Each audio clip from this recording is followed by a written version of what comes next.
Hey guys, welcome back to the channel. So we have a 2003 Nissan Pathfinder and we're going to be doing the front brakes. Now I've covered a lot of different styles of brakes on this channel guys, and I've never had one of these in here, and I figured I'd make a video on it because getting this rotor off can be quite a bit of a process. This one has a flange style and the rotor is actually sandwiched in between. So let's go ahead and begin on this one. What makes this really interesting guys, like I mentioned earlier, this one has a sandwiched rotor style, or captive rotors, what they're commonly referred to. And the way this works is we're gonna have to remove bearing and a few locks and circlips and things like that to be able to get our rotor off, as you guys will see here in a moment. But what we're gonna begin is we're gonna go ahead and turn our wheel so we can get access to our caliper. Now we are going to be doing new calipers on this truck, so we're not really concerned about reusing it. So I'm gonna go ahead and take it off with the bracket all in one. So you guys have seen me remove a lot of these calipers before, and we're gonna be doing the same thing now. You're gonna go ahead and take off your caliper with your bracket.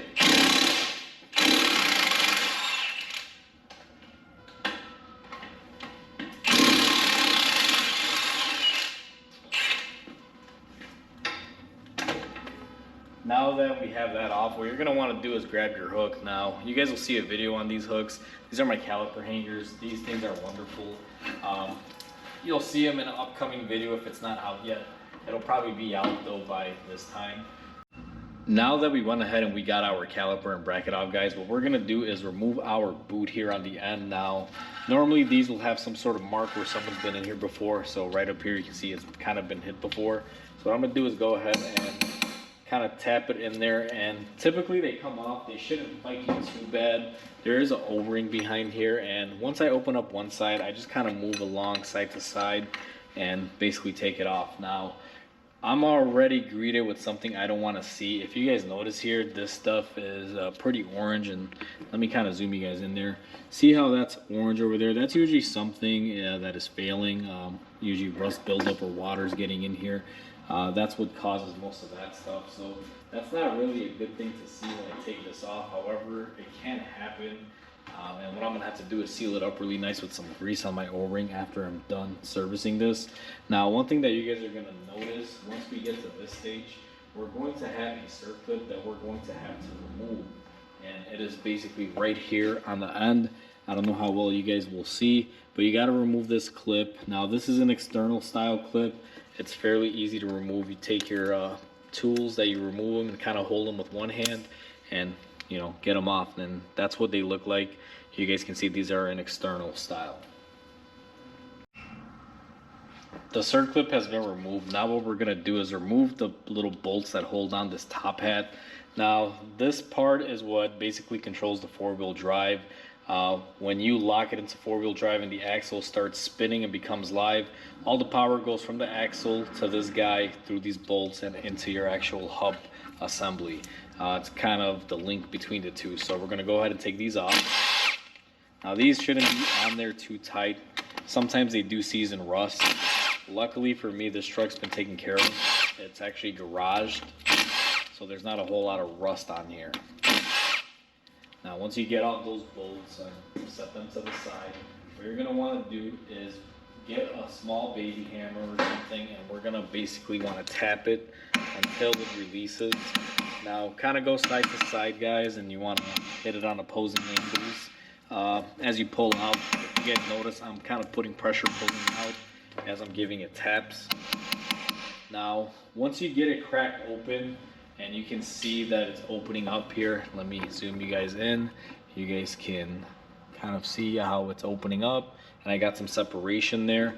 What I'm going to do, once I line you guys back up here, make sure you guys are in focus, I'm going to take a screwdriver, primarily a flathead, and I'm just going to go in here and just try to wedge it kind of in all different angles here.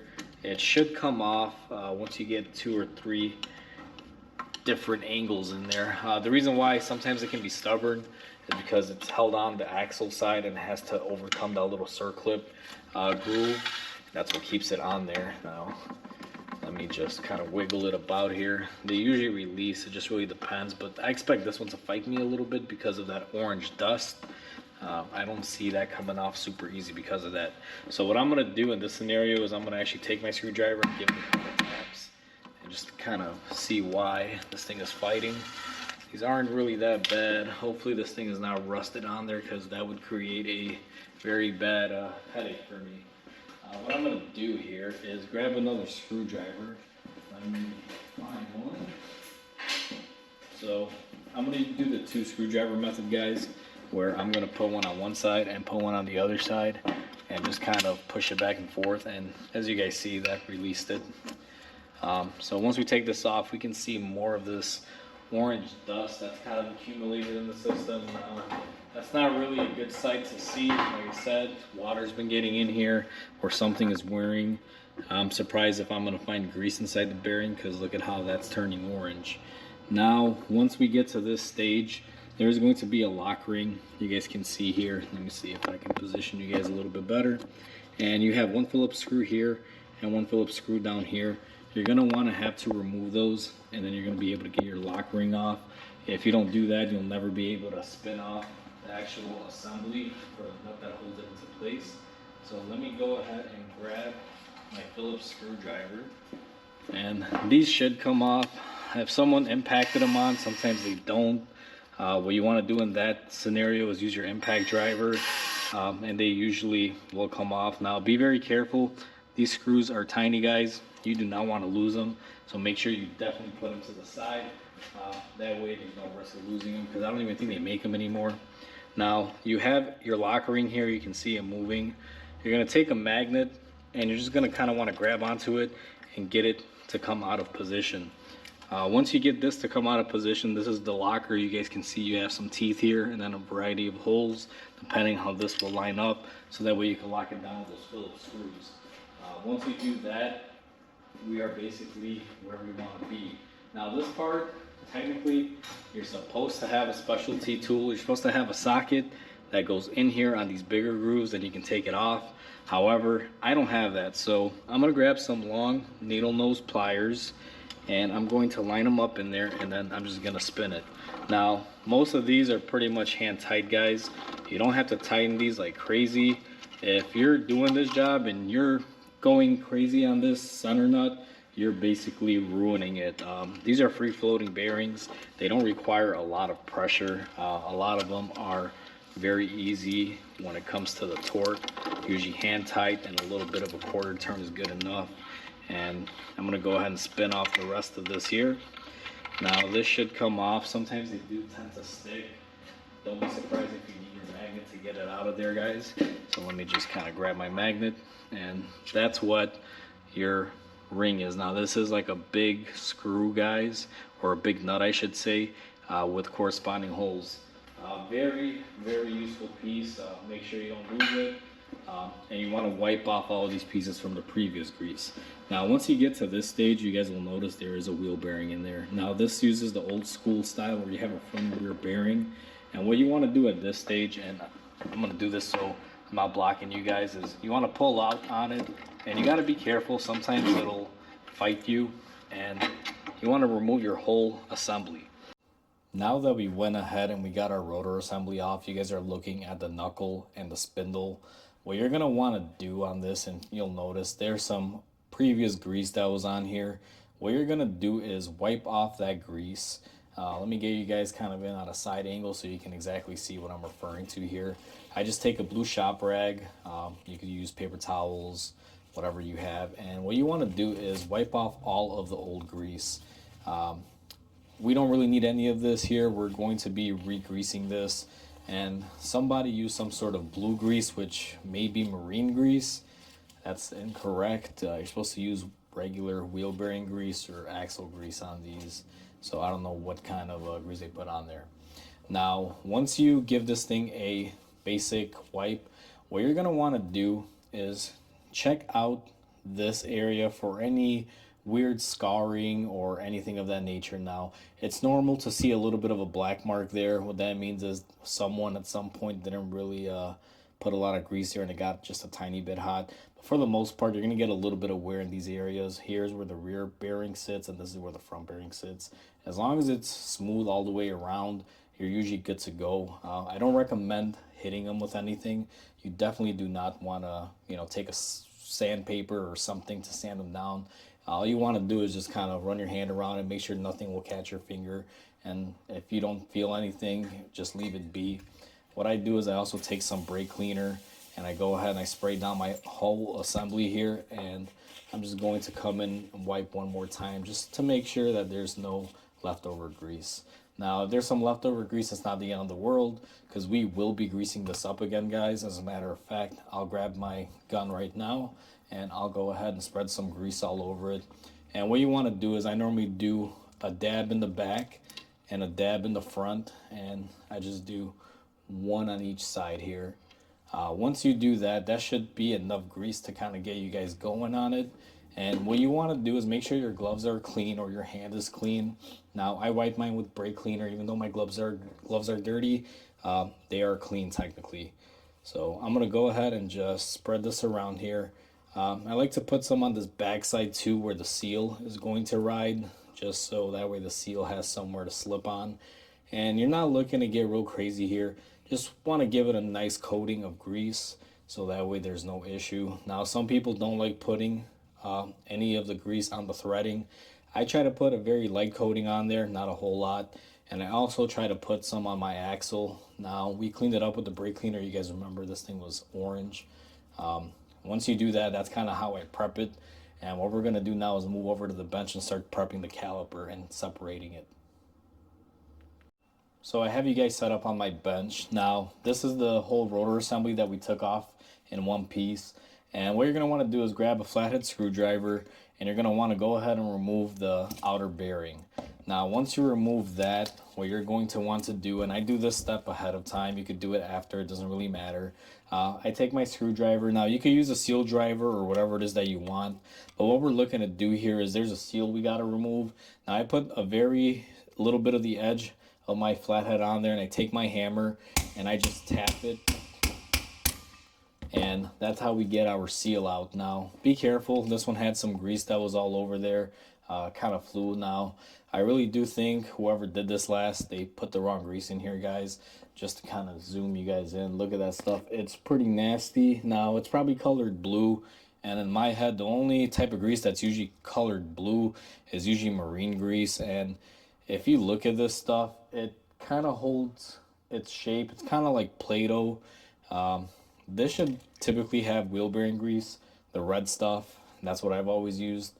That's what Nissan always recommended. They never suggest lithium grease or anything of that nature. You should always be using wheel bearing grease, a red grease. So now that we have the guts, which are the bearings out of it, what we're going to go ahead and do is flip it over. Now, you can do it one of two ways. You can start cleaning the inside of it. However, I find it much easier to manage once we unbolt it from the actual rotor. So what we're going to do is grab our gun with our 14 millimeter, and what we're going to do is zap off all of our bolts. Now, I'm going to go ahead and grab my gun here, guys. I got to kind of walk away. You guys probably hear me, but I'm not in the shot. But I went ahead and I got my gun. I just used my 3/8 Milwaukee. And we're going to go ahead and take these off.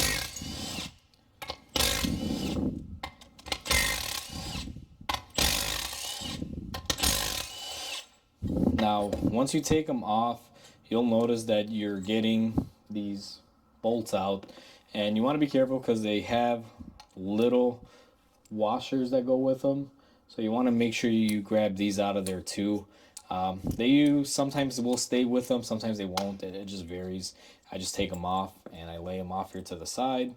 And I just make sure I put the two together. That way I don't forget. Now, Nissan never really Loctited these from the factory, but when we reinstall them, I like to use a little bit of blue Loctite. That way I can just, make it a little bit more secure in my mind. So once you have your bolts basically taken out of there, what you're going to want to do is take a hammer. I'm going to try to do this with my baby hammer, and I'm just going to start hitting on the old rotor. And I don't know if you guys noticed that we saw a sudden drop. Now, once it drops, you're going to have two pieces. The piece that we're after is this right here. This is what we're looking to save because we reuse it. This is the old rotor. This thing is just junk, so we're going to go ahead and throw this in the scrap pile. Now that we have this piece separated, this is what you're looking at and what you're left with. And this is where our bearings and everything are going to go. Now, I'm going to take some time and clean this out, guys. I just use my blue rags, and I'm going to go in here and I'm going to clean up all the old grease, make sure I get it out. You guys can see now I'm getting a little bit of red grease here. So someone was in here and they didn't clean it out properly, and they just, added grease on top of grease, and probably used 2 or 3 different types of greases in here, which is never a good thing. So I'm gonna go ahead and do this. You guys kind of get the gist. Take off all of the old grease and clean it up. And after I scrape off all my old grease like this, I'm gonna spray it with some brake cleaner and make sure it's really clean in there. So I'll be back once I'm done with this stage. So I went ahead and got everything cleaned up, guys. Now, this is a stage when you get to this point and it's nice and clean, where you want to inspect your bearing races that are in here. Now, the bearings will come with the races, and depending on the condition of what this looks like, you may have to replace them. Now, I went ahead and I inspected mine. My bearing races are nice and clean. There's no wear on them. So at this time, I'm not going to go ahead and do anything with them. I'm just going to leave them be. We're just going to be reinstalling the bearings. You may want to do the races if you have gouges, or you see it's discolored, or there's uneven, wear on it. It's up to you. Now, typically this brake job doesn't include that inside of the labor, at least the way I'm charging this customer. Just save them a couple bucks. I told him if I have to replace it, I'll charge him for it. If not, I'll just subtract it, and he'll save a couple bucks. Luckily for him, these are still good, so we're going to go ahead and leave the races in there, and we're just going to proceed. So what we're going to do next is going to grab our new bearings. We got to grease them up, and after we grease them up, we're going to be applying some grease in here and installing our seal. So now we are working with our wheel bearings, guys. Now, this is my inner bearing, just to kind of show you guys it's already been greased up pretty good. I'm going to leave it here to the side. Now, this is what the race would normally look like. That's what I was referring to on the inside if you got to knock them out and reinstall them. I'll make a video on this, hopefully in the near future, because I know there is a car that one of my customers has that we are planning on doing some work, and it does require the bearing races to be replaced. But this is what the race looks like outside of the actual unit. Now we're just going to set this one to the side because we're not going to need it. Now, this is what your new wheel bearing will typically come in as far as packaging. I like using National. They're pretty good. Again, not sponsored or anything by them, guys. This is just what I use. This company makes pretty good bearings. However, like everything else, they are, getting down to a cheaper manufacturing. I've seen it happen everywhere. Now, when you get your bearing, make sure it's covered in some sort of plastic. I'm going to go ahead and rip apart my packaging here just to get it out. And once we get it out, you guys will see that it should be nice and shiny. Just kind of spin it and make sure that you have your little rollers everywhere. Give it a little bit of an inspection. Now, we're going to take our greasing tool, and the way this works is the grease will come up through the bottom, and it'll basically fill from the bottom all the way to the top of this bearing. What you really want to do here is get the grease in between these two pieces. Now, if you don't have the specific tool, what you can do is take some grease, ball it in the, put it in a ball in the palm of your hand, and what you're going to want to do is slowly use this to take little bites out of it. Kind of like Pac-Man back in the day, kind of chomping. What you're going to be doing is the grease will basically be put here. Now, normally that'll take like 5 or 6 pumps, so you got to be like 1, 2, 3, 4, 5, and then you spin it, 1, 2, 3, 4, 5, you spin it, and so on. And then you basically stop when you see the grease coming out the top. However, I have the tool, so this will literally take a fraction of a second for me to be able to do it. Not quite as involved as the method of doing it manually. So once you put it in here, now you got to be a little bit tough with this. I'm gonna use both of my hands here, just to kind of push down on it. Now, typically it's better when it's below your waist. This one's above my waist. My bench is pretty high here. Let me see if I'm able to get it.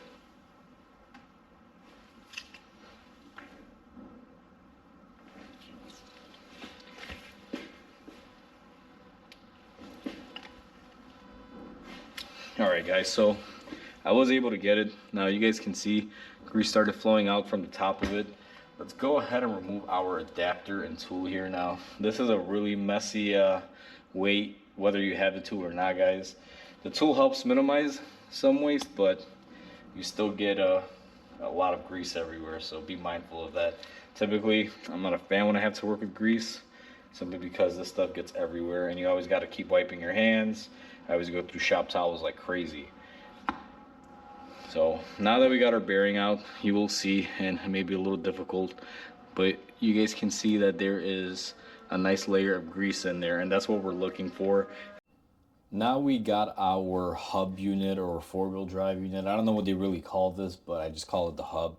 And what we're going to be doing is we're going to be installing the rear bearing first. Now we already greased up our bearings. You guys can see them there. They're pretty greased up. What we're going to do, and the way I like to start this off, is you don't want to just grease your bearings and put them in here. You actually have to grease up the inside. So I'm going to take my grease gun here and I'm going to put a couple pumps all over the race area on here just to give it some extra grease. And in the center, what I like to do is give it a couple of extra pumps in there, guys, because when this grease gets hot, it will kind of liquefy, and you want to have some reserve capacity in here. And they do make a little channel in here where you're supposed to put some extra grease just in case it ever does run dry. Now I'll kind of show you guys the way I do this here in a second once I pump this all in here. You don't want to put too much grease in here like crazy, but you definitely do got to put a generous amount, just because you will never be servicing it until your next rotor change, unless you just so happen to open it up. Now, just kind of give you guys a visual, this is what I have now. I put some all over my race, and let me flip you guys around here. You will see in the middle, I also put a couple dabs there in the middle. Now, what I'm going to do is I'm going to squeeze the stuff that I put on my race, all the grease, more towards the center, leave a little layer, and then I'm going to go ahead and drop my bearing in there. So I'm going to just take my finger and just kind of move it around. Now, the race here doesn't need a whole bunch of grease. I mainly pump extra in there so it can go towards the center. And we're going to take the appropriate bearing. And what I like to do before I install it is make sure that your bearing has grease all over it. You want to get it on all sides, all corners. This job can be kind of messy, guys. Make sure you guys have gloves, or if you just do this barehanded, go ahead, do whatever you got to do. I personally prefer to have gloves when I do this, simply because this grease that I use is really tacky and it does tend to stick quite a bit. And if you get it anywhere on your hands without gloves, it comes off, but you really got to scrub it to get it off. So what we're going to do now is, after I put my bearing in there, I'm just going to give it a couple pumps on the outer side, nothing real big. What I want to do is kind of make a nice clean seal area with my grease. And the way I do that is kind of like when you put silicone on drywall or window moldings or something. You dab a little bit on and then you just kind of clean it up. And what you're doing here is you're actually putting grease, kind of like a sealing element, all over. Now some of you may say, hey, you're using too much grease, it's a little bit overkill and this and that. You guys have to remember that they don't really give you a spec on this. I'm following the way that I've been taught, and I've been doing it for years.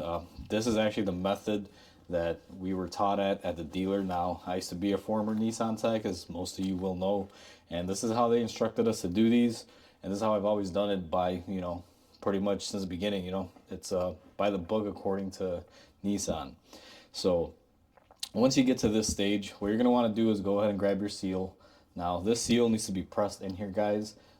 As you guys can see, your painted edge, which is your metallic edge, will face inward, and you have a inner seal, and then this is the outer seal. Now, you want to be careful with this. Make sure that you get it in here nice and good before you go ahead and start pressing it. I know some guys will just put it on there and start going crazy. You don't want to do that. Now, what I like to do is kind of tap it into place and get it lined up. And these can be a little bit of a pain, guys. Trust me on this. I've been doing this for years and I still get scared when I do these. I try to line it up as best as I can, and then what I'm going to do is I'm going to take my seal driver here and I'm going to put it on top. Now, you want to find an appropriate seal driver. Maybe one that's bigger is probably better. And once you get it somewhat centered, you're going to go ahead and start tapping. Now, she may not go in very easy in the beginning. You may have to kind of work it in here, but you will get it eventually.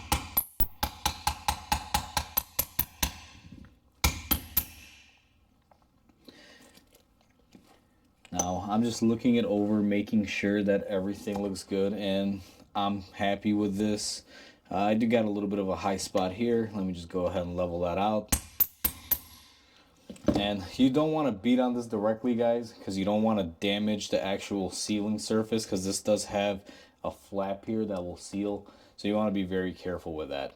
Now we're going to flip it over, and I'm going to put a rag underneath just so I don't get anything on my new bearing surfaces. And what we're going to do is go ahead and apply grease up here, just like we did in the back. Now, I'm going to choose not to show this stuff, guys, because it's exactly the same procedure that we did in the back. However, the bearing does not get put in here yet. I'll show you the bearing installation when we put it on the actual truck. So let me get a second here, guys. I'm going to set this up, and I'll be right back with you. So from the last clip, guys, I was basically putting grease in the front bearing side here, and I told you guys I wasn't going to install the bearing, but I went ahead and I did it simply because I need to bolt up our rotor to our hub flange, and my gloves were dirty with grease, and I cleaned them up, and I just didn't want to mess with it later. So whether you do it on the truck or before, it doesn't matter. Just know that when you put it in, you will have to hold it with your two thumbs. But regardless of that, now we got our rotor, and as you guys can see here, we got our center hole and we got our threaded holes here where our flange bolts up. Now when you put the flange in the middle, this rotor will actually sit flush and the flange will sit on top. So what I do is take something metal like this, and I'll place it up underneath on one side, and then I'm actually going to use our bearing race that we didn't need on the other side. And this is just to kind of prop up the rotor and keep it off of the table, because if it's flat on the table, you'll have some gap right here when you go to install it, and I don't want to risk the chance of breaking a thread. So you put it in and you line it up, and then we have our bolts that we previously removed. Make sure that you guys put the washer on them, guys, because there is a washer that goes there. And the way I like to do this, even though this is not in the manual, is I take a little bit of blue thread locker and I go ahead and I put that on my bolt, and I get that taken care of like that. Now I got a few more bolts to do, so let me get them all Loctited and I'll bring you guys back in. So we went ahead and we Loctited all of our rotor retaining bolts, and we went ahead and tightened everything down and torqued it down to the way it should be, guys. Now this whole unit is ready to go ahead and install on the truck. Let me position the camera over there, guys, and I'll show you how we install this. Now that we're back on the truck, guys, you're going to want to take your rotor hub assembly in one, and you're going to want to line this up. Now have a finger or a thumb here when you go to put this in, because this front bearing will have a tendency to want to come out. Now that's why I like waiting till the end to put it in. Normally I'll slide the rotor on and then I'll put my bearing in, but in this scenario we just had to do it this way, and we went ahead and we got that settled in there. Now be very careful. You guys can kind of see that I'm not really holding the rotor or anything. I did push the bearing in there as far as it could go just to kind of help hold it in place, but you want to be very careful so that way it doesn't fall, because right now this thing has a tendency to fall. I went ahead and I cleaned up my lock ring and I put some red grease on there. And what you want to do, and you'll notice there's two sides to this, guys. You always want to pay attention when you remove parts and reinstall them. The side that has like the little bevel in it goes towards the bearing. The smoother finish, or the smooth side, is typically what I refer to it as. Now, without me having that specialty socket, this is kind of a pain to get threaded on there. Now my only way to do this is using my long reach pliers, like I took it off, guys, and I'm going to be very careful. I'm just going to line it up here and see if I can get it to go here. Let's see. These are very fine threads, and you definitely don't want to hurt it. If you do wind up destroying these threads, you're pretty much buying a spindle at that point. Now mine actually threaded on there fairly easily, and that's what I find most of the time. Typically they're not bad, but sometimes they will fight you. It just really varies. Now instead of me using my long reach pliers, what I'm going to do is swap out for a small screwdriver, and this will be a lot easier to just help me get it to the point where it's starting to snug up. Now that actually wasn't that much. It snugged up. Now here's the thing. If you just snug it up and you're used to doing these and you've done these before, and you just, say it's done, you'd be in a lot of trouble at this point, because yes, the rotor is free floating and it's spinning, but actually it's a little bit too loose. The way I like to do these is I will tighten them, and I'm not going to put extreme pressure on it, but I will give it some nice tightness to it. Now as I tighten it, what I'm going to do is I'm actually going to be spinning my rotor on here, and once it resets the bearing in there, you'll notice that you can actually tighten it up a little more. Now, I'm not going to leave this thing fully pressurized and fully tight like this. This is just for the installation. What I do is I basically spin them and I tighten them, and that helps me locate that bearing in the center here. If you guys are familiar with this setup, and some of you may not, you'll know that these bearings don't require torque. This nut that holds them in place, that pretty much holds the whole assembly in place, is only on very, very loosely. So, you know, it's kind of a weird thing to really think about, that something that's not tight is really holding you guys up or holding your wheels on your car. Now, what I did there, if you guys saw, was I loosened it back up, and I just go just a tiny bit on here, guys. You don't really got to get too tight. And once you have your rotor kind of, you know, it should spin and then kind of, you know, stop on its own. This one feels a little bit too loose to me. Let me see. So, it's getting better. You don't want to go too tight. You just want to have it good enough. Now, as I spin it, I will tighten it. To me, I believe that's where it should be. So I'm happy with that, guys. Now, if you had the socket, it would be a lot easier. With this, it's a little bit more difficult. There is a procedure, and I'm pretty sure you'll be able to find some sort of torque spec for this. However, hand tight is what I do. That's what I've always done. That's how I was taught at the dealer, and it's always worked for me. I would say look up the procedure. I'm not going to give you guys any torque numbers on this, but just make sure that it's tight. Now that this is tightened up, guys, you're going to want to take your little lock ring or your locker. And what I do before I install my locker is I will take my finger in here and I'll make sure I got a nice good amount of red grease pushed in on the edges, kind of like a barrier for this. Now, I did put a little bit of red grease on my locker as well. You don't really want to have too much friction between these items. And you'll notice that you have these little teeth tabs on here. Those line up here on the spindle itself. And let's see if we got this done right, because you have a multitude of holes. When you lock that lock nut on there to hold the rotor on, sometimes the holes won't line up, so you'll have a variety on this and it should hopefully match up. If you wind up landing somewhere in between and the holes don't match up, I tell people better go, you know, a little bit of a turn tighter than looser. It's however you feel, but it's up to you. I'm not really gonna be a stickler and say it has to be this way or that way. So now that we got that on there, we're going to be taking our little Phillips screws that are holding our locker into place, and we're just going to thread them in here. Now, I don't tighten them all the way until I get both of them in. You need the locker to kind of move around sometimes to start the threads on these. And once you get them on there, you guys will notice I am using my drill, but just very, very, I don't want to say loosely, but don't go too tight.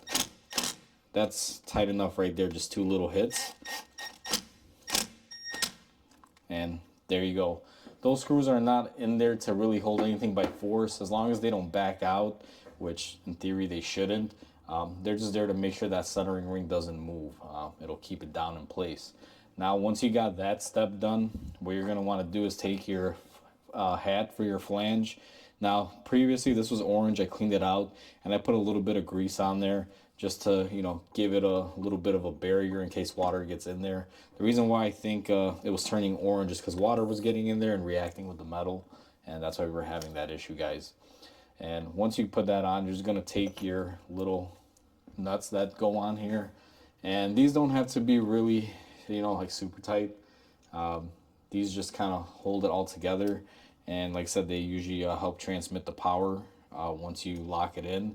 So what I do with these, and you guys may not agree with this, you can look up torque specs if you want. However, torque specs are pretty much hand tight on these, and I have a impact driver here that I know does that torque just a little bit above and beyond. So I'm just going to use this to finish it off. Now that we have our hat tightened up, don't forget that we do have a circlip that goes here, guys, and there is going to be the hat that we're going to be installing on there as well. So sometimes the axle will push in and you won't be able to see that hole. So what you want to do is grab your axle from the back and just kind of push it forward, and you'll actually see your line where you're supposed to insert your little groove. And the way I do this is I put them on my tool, and it's going to be a little hard for you guys to see just because the way the camera is zoomed in on it and the light is hitting it today. And then I line it up on there, and what I do is I hold the axle in, and then what I'll do is I'll push it in. Maybe you guys will hear it snap in. There you go. Now once it snaps in, you want to go around with your tool and just make sure it's nice and evenly set in there. Now that we have our circlip installed, and I do want to mention, it doesn't matter which way you install it. It could be up, down, side to side. It makes no difference. As long as it snaps in and it encapsulates all the sides of the axle, guys, you guys should be good. And what you're going to do, last but not least, is take your dust cap here, and you're just going to lightly tap it in. So now that we have our rotor and everything assembled, guys, what we're going to be doing is we're going to be installing our caliper. Now, you guys notice that this caliper is new. We did wind up replacing it. The old calipers did not want to retract the piston inwards. I called the customer and I got the okay to replace them. I went ahead and I did this off video. You guys have seen me do calipers plenty of times before, and I just decided to do it off video. So we're gonna go ahead and install it. Now I took this caliper off with the bracket and all, and that's how we're gonna be installing it right now. And notice there's no brake pads in here. So I'm gonna go ahead and bolt this up, and then I'll show you guys the installation of the pads and everything. Now that we have our caliper and bracket all assembled and bolted up, what we're going to do is go ahead and remove this lower bolt so we can swing our caliper up and out of the way. I'm going to choose to remove it completely. This is a new caliper, so they do come with grease inside of the slide areas and everything, guys. I'm going to go ahead and add just a little bit more to this pin because I took it off. I already did the lower pin previously before I installed it, but make sure you grease that up. Now, like I always do in all of my videos, whether you have a new caliper or not, you're always going to want to put some grease on your caliper surfaces wherever they touch metal to metal. This will help keep any sort of noise down, so that way nothing really makes any metallic squeaks or anything of that nature. Now I'm going to zoom you guys in here. I'm just going to go ahead and lay the actual grease on here before I show you, but if you've seen me do brakes before, it's pretty much all the same. The main highlight of this brake video mainly is how to remove the rotors, guys, because putting on pads is pretty standard stuff, but just to kind of show you guys, I just go ahead and I grease up everything. As you guys can see, everything gets greased on this finger area right here and on the caliper piston and my pin as well. So now that we went ahead and we got that done, what we're going to do is go ahead and take our hardware for our brakes, the brake clips, and we're going to be installing them. These normally come with the brake pads, or you'll get them with the new caliper. Sometimes pads come with them, sometimes they don't. It just varies. And we're going to go ahead and pop these guys in here, and these go on fairly easy because they're brand new. Now on these, typically when they're brand new, I don't like to put the grease on the actual slide pin. I'll put it on the ears of the brake pads.